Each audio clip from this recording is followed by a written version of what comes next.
Due to this body's historical lack of consideration on primary obligations, I feel compelled to respectfully remind you of a few things. This body was elected by and represents the citizens of Whitehall, of which I am one. Your obligations are firstly to the United States Constitution and all the citizens who reside here, homeowner and renter, voter and non-voter, interested and disinterested, liked or disliked.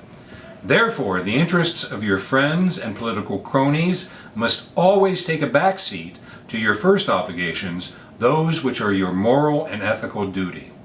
Your primary focus is the health and vitality of America's Constitution through legislation you choose to introduce or not, and how you vote. When acts and legislation are allowed that bring harm to our city and the integrity of the fabric of our government, you have a personal moral and ethical responsibility to speak aloud, as well too a professional sworn obligation as an elected representative to do so, minding the conflict of interests, of course.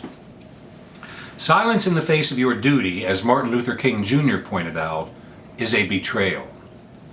It is contrary to the obligations you entered into with free will, a violation of your sworn oath of office, and the betrayal of your duty to the people's interests and the trust they lent you by electing you to these positions. A few of you have spoken to me of your wish to enter into this newer period with a positive, happy accord as your guiding focus. While that's a spirit I can certainly appreciate, it cannot be realistically expected when troubles continue or do exist. Until political courage are the bywords on every one of your lips, and this government's ethical ship is righted, there can be no simplistic kumbaya moment, as much as I feel we would all like it to be.